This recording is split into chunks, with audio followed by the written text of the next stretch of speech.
ہماری ویڈیوز دیکھنے کے لیے ہمارے چینل صراط جنت کو سبسکرائب کریں۔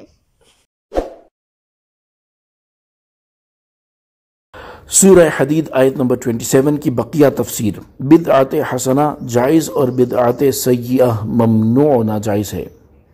علامہ اسماعیل حقی رحمۃ اللہ تعالی علیہ لکھتے ہیں، اس آیت میں اللہ تعالیٰ نے رہبانیت اختیار کرنے پر ان کی مذمت نہیں فرمائی، بلکہ اس پر جیسے عمل کرنے کا حق تھا بعد والوں کے ویسے عمل نہ کرنے والوں پر ان کی مذمت فرمائی ہے، اور ان کے ایجاد کیے ہوئے فعل کو بدعت کہا گیا، اور ان کے برخلاف اس امت نے جس نئے کام کو نیکی کے طریقے کے طور پر ایجاد کیا، ان کی عظمت و شرافت کی وجہ سے اسے سنت یعنی طریقہ کہا گیا، جیسا کہ حضور پر نور صلی اللہ تعالی علیہ وآلہ وسلم نے ارشاد فرمایا، مَن سَنَّ فِي الْإِسْلَامِ سُنَّةً حَسَنَةً،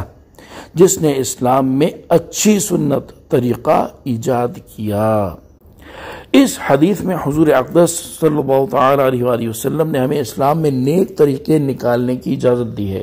اور اس کا نام سنت رکھا ہے، اور اس طریقے کو نکالنے والوں اور اس طریقے پر عمل کرنے والوں کو اجر و ثواب کی بشارت دی ہے۔ ابو عبداللہ محمد بن احمد قرطبی رحمۃ اللہ تعالی علیہ فرماتے ہیں،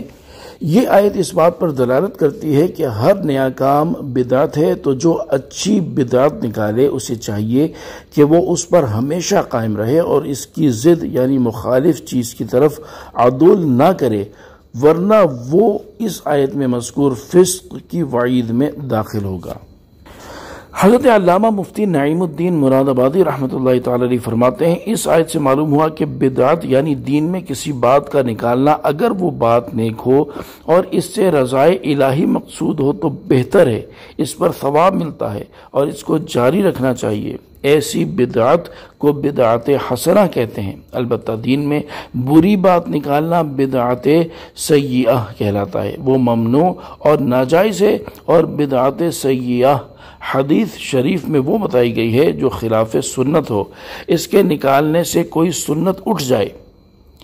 اس سے ہزارہا مسائل کا فیصلہ ہو جاتا ہے جن میں آج کل لوگ اختلاف کرتے ہیں اور اپنی ہوائے نفسانی سے ایسے امور خیر کو بدعت بتا کر منع کرتے ہیں جن سے دین کی تقویت و تائید ہوتی ہے اور مسلمانوں کو اخروی فوائد پہنچتے ہیں، اور وہ طاعت و عبادات میں ذوق و شوق کے ساتھ مشغول رہتے ہیں۔ ایسے امور کو بدعت بتانا قرآن مجید کی اس آیت کے صریح خلاف ہے۔ صلو علی الحبیب صلی اللہ تعالی علی محمد صلی اللہ تعالی علیہ وآلہ وسلم۔